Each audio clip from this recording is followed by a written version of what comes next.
हमारे देश में एक वक्त था भाई जब डीएल नंबर गाड़ी की ना सबसे ज्यादा तगड़ी रीसेल वैल्यू हुआ करती थी। लेकिन अब भाई डीएल वालों को तो भाई डीएल नंबर लेना ही पड़ेगा, वो क्या करे, वो उनकी मजबूरी है, उनका एड्रेस वही का है। लेकिन डीएल नंबर गाड़ियों की रीसेल पे बहुत तगड़ा फर्क पड़ गया। एक तो ये 10-15 साल वाले रूल ने, कभी है कभी नहीं है, क्या है अभी इसके ऊपर क्लैरिटी आई भी नहीं है, आएगी। लेकिन जो डीएल नंबर वालों को भाई बैड रीसेल वैल्यू मिलती थी, अब उसका इलाज तो हो गया है। तो आपके लिए भाई एक खुशखबरी है, जिनके पास डीएल नंबर गाड़ियां हैं, जिनके 15 साल पूरे होने वाले हैं, 10 होने वाले या हो चुके हैं, या जिनको ये था कि यार मेरे को तो एनओसी यहाँ से मिलेगी नहीं, तो आपके लिए भाई इस वीडियो के अंदर खुशखबरी है। और री रजिस्ट्रेशन क्या चीज़ है, देखो नई गाड़ी जब हम लेते हैं तब तो हमारे को भाई रजिस्ट्रेशन वगैरह कराना पड़ता है। हमको मिलती है 15 साल की आरसी, ठीक है। उसके बाद क्या होता है, उसके बाद का सोचा है? बहुत से लोगों को तो पता होगा इस चीज़ के बारे में, जिन्होंने पहले से लंबे टाइम तक गाड़ियां रखी हैं, जो अपनी गाड़ियां भाई आगे री रजिस्टर कराते हैं। तो री रजिस्टर क्या भला है भाई, कैसे होती है, क्या तरीका है, किस तरीके से हो जाता है, कब कहाँ कैसे, और खर्चा कितना लगता है। और रिसेंटली सरकार ने भाई इसका खर्चा भी बढ़ा दिया है री रजिस्ट्रेशन का। जी हाँ, एप्लीकेबल हुआ है, नहीं हुआ है, क्या हुआ है, कैसे होगा, और कैसे अब डीएल नंबर गाड़ियां भाई बहुत अच्छी रीसेल में बिका करेंगी। जो लोग कहते हैं ना भाई 10 साल पूरे हो गए आपके यहाँ के, तो बताओ ना कोई गाड़ी ऐसे ऐसे है आपके यहाँ तो चलेगी नहीं। और क्या दिल्ली एनसीआर वाले लोगों को लाभ मिलेगा इस चीज का, री रजिस्ट्रेशन का, क्या नहीं? तो ये सारी बातें करेंगे आज हम इस वीडियो के अंदर। तो हेलो जी, वेलकम बैक टू चल। कैसे हैं आप सब? उम्मीद करता हूं आप सब बहुत अच्छे होंगे, फ्लुएंस लाइफ को एंजॉय कर रहे होंगे। तो सबसे पहले तो भाई आपको बताता हूँ री रजिस्ट्रेशन होता क्या है। री रजिस्ट्रेशन ये होता है कि जैसे हमारे देश के अंदर भाई जब गाड़ी रजिस्टर की जाती है तो उसको लाइफ मिलती है 15 साल की। 15 साल तक का आप टैक्स पे करते हो। टैक्स अलग अलग स्टेट गवर्नमेंट अलग अलग रेट लेती है भाई, कोई 6%, 8%, 10%, 12%, 20% है कहीं पे? बताना भाई 20% कहाँ है? 15% तक का तो है, 12% तो दिल्ली में ही है। एक महाराष्ट्र में ज्यादा टैक्स है और कर्नाटका में ज्यादा टैक्स है, तो इन दो स्टेट्स में बहुत ज्यादा है। इसके अलावा सबसे ज्यादा रोड टैक्स कहाँ लगता है ये आप बताना भाई मेरे को, ठीक है? फिर मैं तो बता ही दूंगा आपको, ये आपके लिए सवाल है, ठीक है। तो 15 साल का टैक्स हमने भर दिया, हम अपनी गाड़ी को मस्त मजे से चला रहे हैं, हमारी गाड़ी बिल्कुल ठीक है, फिट एंड फाइन है। हम उसको बेचना नहीं चाहते, हम चाहते हैं कि भाई हम अपनी गाड़ी को दोबारा से चलाएंगे, मतलब ऐसे ही चलाएंगे। तो क्या हम उसको चला पाएंगे? जी हाँ, आप चला सकते हो री रजिस्ट्रेशन करवा के। अब री रजिस्ट्रेशन होता क्या है, इसके अंदर आपकी गाड़ी की आरसी लगती है, इंश्योरेंस लगता है, और साथ में लगता है फॉर्म 25। फॉर्म 25 होता है आपका री रजिस्ट्रेशन का, जो जाता है एमवीआई के पास, मोटर व्हीकल इंस्पेक्टर। अब मोटर व्हीकल इंस्पेक्टर भाई वहां पे इंस्पेक्ट करता है आपकी गाड़ी को, और वो सर्टिफिकेट देता है कि हाँ आपकी गाड़ी ठीक है, नहीं है, क्या है, क्या है, क्या नहीं। इस तरीके से वो आपकी गाड़ी को चेकअप करके, कई सारे पैमाने होते हैं उसके, तो वो चेक मार्क्स करके वो आपको सर्टिफिकेट दे देते हैं। उसके बाद आपकी जो फाइल है वो जाती है रजिस्ट्रेशन अथॉरिटी में, वहां पे आपकी गाड़ी अगले 5 साल के लिए दोबारा से रजिस्टर हो जाती है। अब गाड़ी तो रजिस्टर हो रही है, लेकिन ये होगी कब, करानी कब पड़ेगी? कि 15 साल के कितने टाइम पहले? 15 साल से 60 दिन पहले, यानी कि 2 महीने पहले आपको ये प्रोसेस स्टार्ट करना पड़ेगा, जब आपकी गाड़ी को 15 साल पूरे होने वाले हैं। तो 20 साल से ऊपर हुई गाड़ी का री रजिस्ट्रेशन दोबारा नहीं होता। 15 साल से अगर आपकी गाड़ी थोड़ा सा ऊपर हो गई है, साल 6 महीने, तो आप पेनल्टी भर के अपनी गाड़ी को दोबारा से री रजिस्टर करवा सकते हो। ये आपकी जो अथॉरिटी है, वहां पे जो लोकल एजेंट्स वगैरह होते हैं, देखो खुद जाओगे, चक्कर बहुत ज़्यादा लगेंगे। सरकारी दफ्तर का आपको पता है क्या हाल रहता है। तो ठीक है भाई, खर्चा जो सरकारी मैं आपको बता रहा हूँ उसके ऊपर कुछ आप मान के चलना 2-4 हज़ार का, कि वो आपका लगेगा ही लगेगा। देखो मैं तो क्लियर बता देता हूँ भाई, ठीक है, कि ये खर्चा पानी लगेगा। अब फीस कितनी लगती है? अब वैसे तो भाई देखो, गाड़ी को कराने की आज की डेट में जो फीस है वो 6,000 रुपये है, लेकिन सरकार ने ये फीस बढ़ा के 10,000 कर दी है। लेकिन अभी हरियाणा में इंप्लीमेंट नहीं हुई है। किस किस स्टेट में इंप्लीमेंट हुई है, आपके यहाँ हुई है, या आप मुझे बताना किसी ने भी रिसेंटली री रजिस्टर अपनी गाड़ी करवाई है तो। वैसे जो री रजिस्ट्रेशन वाली जो ये फीस है, ये ऑलरेडी 2-3 महीने से बढ़ी हुई है, लेकिन कहीं लगी है कहीं नहीं लगी है। तो हरियाणा में तो अभी नहीं लगी है, लेकिन मैं फिर भी आपको नया रेट बता देता हूँ। अगर आप अपना कोई टू व्हीलर रजिस्टर कराने जा रहे हो, री रजिस्टर कराने जा रहे हो, तो उसके आपको लगेंगे 2,000 रुपये। 2500 तो अभी लगते हैं। 500 कम कर देगा सरकार ने इसके ऊपर, पता नहीं भाई, ठीक है। तो 2500 रुपये मान लो भाई, चाहे 2,000 मान लो, 500 रुपये का फर्क है।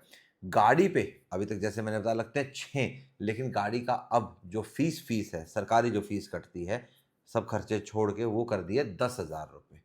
तो वहां आपके 10,000 रुपये लगेंगे। थ्री व्हीलर या क्वाड्री साइकिल करवाते हो तो उसके भाई आपको देने पड़ेंगे 5,000 रुपये। वहीं अगर आपकी जो बाइक है वो इम्पोर्टेड है तो वहाँ पे आपको भाई 20,000 रुपये उसकी रजिस्ट्रेशन मतलब री रजिस्ट्रेशन फीस आपको देनी पड़ेगी। अगर आपकी गाड़ी इम्पोर्टेड है, ठीक है, लाइट मोटर व्हीकल का तो मैंने बता दिया 10,000 रुपये है, लेकिन अगर आपकी गाड़ी इम्पोर्टेड है 4 व्हीलर जो आप चला रहे हो, उसके आपको देने पड़ेंगे 80,000 रुपये सरकारी फीस। और इसके अलावा जो भी व्हीकल्स आते हैं वो आते हैं भाई आपके 12,000 रुपये में। ठीक है, तो ये तो फीस स्ट्रक्चर हो गया। अब होगी कैसे ये मैंने आपको बता दिया। गाड़ी को अपनी फिट रखो, एमवीआई के पास लेके जाओ, वो सारे चेक मार्क्स करके आपको दे देगा। अब शरीफ बंदा होगा, बढ़िया होगा तो बगैर खर्चा पानी के दे देगा, और अगर होगा कि भाई कमाई चाहिए तो वो फिर खर्चा पानी भी जाएगा। ठीक है, डायरेक्ट मत चले जाना, रिश्वत देने के आरोप में अंदर चले जाओगे। ठीक है, तो बेटर है किसी आप एजेंट को पकड़ लेना, वो आपका काम इजीली करा देगा, तो हो जाता है। ठीक है, सारे बंदे ऐसे नहीं होते भाई, करप्ट नहीं होते, ईमानदार लोग भी होते हैं।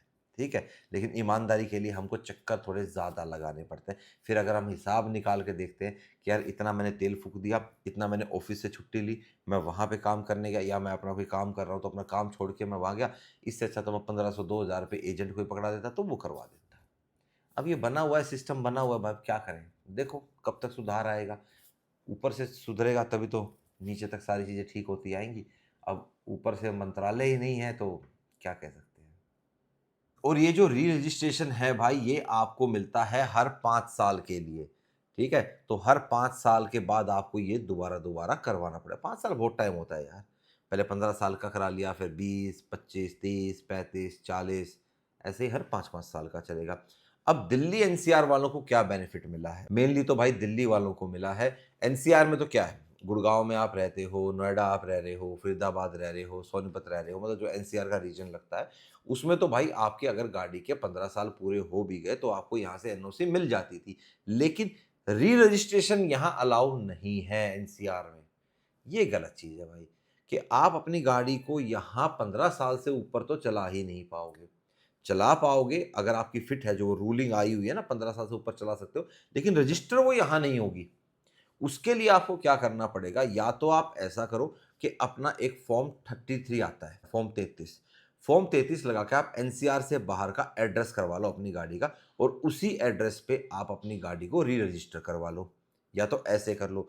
और अगर आप ऐसा नहीं करवा सकते तो भाई फिर तो आपको यही है कि आप यहाँ से एनओसी लीजिए, फिर किसी और स्टेट में आपका एड्रेस है वहाँ का, तो वहाँ की एनओसी ले जाओ, फिर वहाँ पे आपकी गाड़ी दोबारा से री रजिस्टर होगी। वहाँ का जो टैक्स स्लैब बैठेगा उतना नहीं बैठेगा जितना आपका 15 साल का बैठा होगा। अगले 5 साल के हिसाब से वो कुछ कैलकुलेट करेंगे। मेनली तो वैसे होता तो आईडीवी के हिसाब से, लेकिन मोस्टली जगह जैसे मैंने पहले भी बताया कि ये ऑनलाइन भी सिस्टम उठाता है।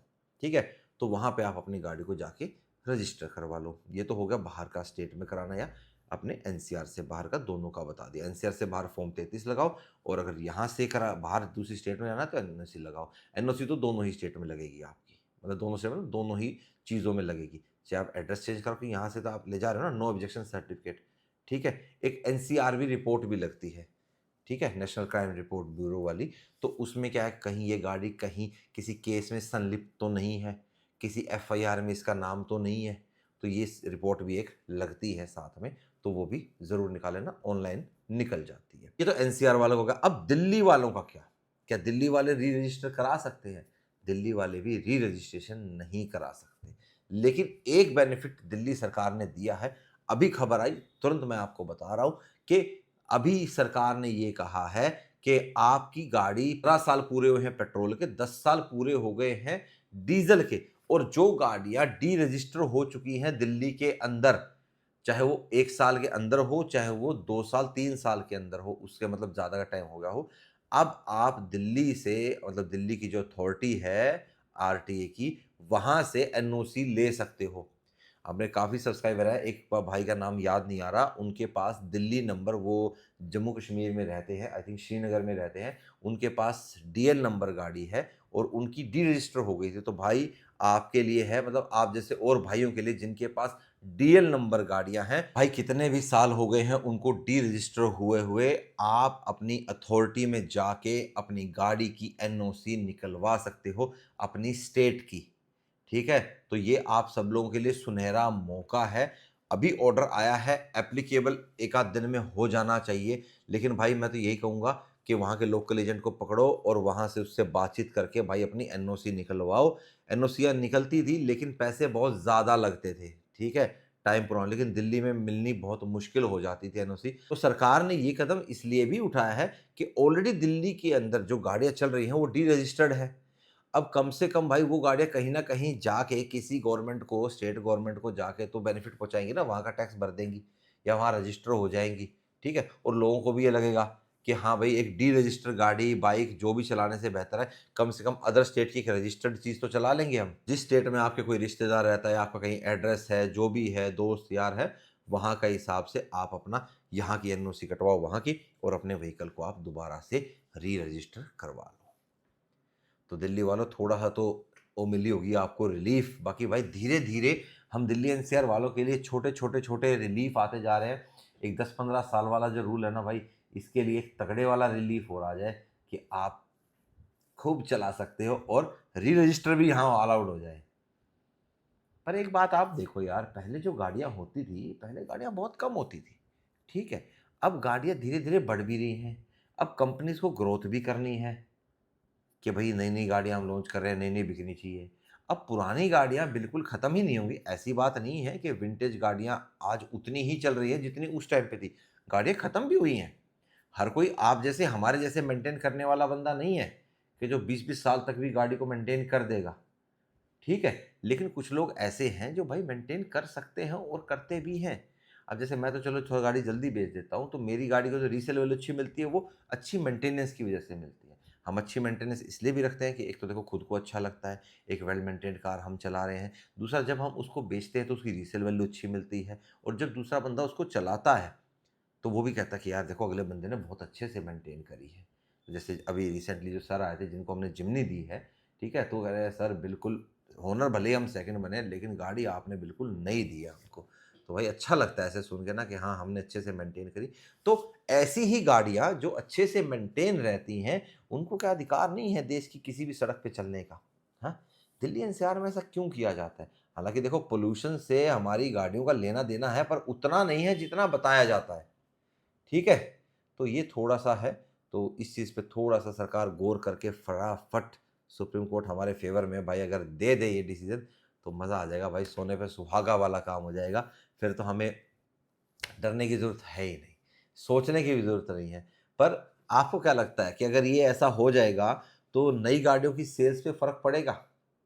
लोग पुरानी प्री-ओन्ड गाड़ियाँ ज़्यादा खरीदेंगे या नई टेक्नोलॉजी में जाना लोग ज़्यादा पसंद करेंगे? देखो, नई टेक्नोलॉजी हर चीज़ में अच्छी लगती है, ठीक है? होती है, लेकिन कॉन्सिक्वेंसेस तो हर चीज़ के होते हैं। पुरानी चीज़ का भी होता है कि उसमें वो चीज़ हमको नहीं मिलती, नई में होता है कि नई में ये चीज़ ज़्यादा आ गई और पुरानी में ये अच्छी थी। और मेरा ये मानना है पर्सनली, फीचर्स अच्छे लगते हैं, सबको अच्छे लगते हैं, लेकिन मैं जो पर्सनली पसंद करता हूँ, मुझे लेस फीचर वाली चीज़ें ज़्यादा समझ में आती हैं, ठीक है? ये चाहे मैंने अपने फ़ादर को देखा हो, ठीक है? कि हाँ भाई, कम जो रहती है ना गाड़ी के अंदर चीज़ें, तो ठीक रहती है, मेंटेनेंस नहीं बढ़ती। अब जितनी चीज़ें बढ़ जाती हैं, उतनी ही आपकी मेंटेनेंस कॉस्ट भी बढ़ जाती है। देखो, कोई चीज़ बनी है, उसकी मेंटेनेंस तो होगी ही होगी। ऐसी कोई चीज़, ऐसी कोई टेक्नोलॉजी नहीं है जिसकी मेंटेनेंस ना हो। ठीक है? तो जैसे आप हाई एंड लग्ज़री कार्स लेते हो, उनमें और ज़्यादा टेक्नोलॉजी होती है, तो उतनी मेंटेनेंस भी तो बढ़ती है ना भाई। तो वो चीज़ है। बाकी आप बताना आपकी क्या राय है इस चीज़ के ऊपर कि नई टेक्नोलॉजी या पुरानी टेक्नोलॉजी? तो ये थी आज की वीडियो की जानकारी। उम्मीद करता हूँ आपको ये जानकारी पसंद आई होगी। वीडियो अच्छा लगा हो तो लाइक करना, चैनल पे नया है तो डू सब्सक्राइब द चैनल, और भाई शेयर भी करा करो वीडियो को। खाली अपने तक नॉलेज मत रखा करो, बाकी लोगों तक भी नॉलेज पहुँचाया करो। मिलेंगे आपसे नेक्स्ट वीडियो में। Till then bye bye, take care and live the life to fullest. Bye bye. Take care. Have a nice day.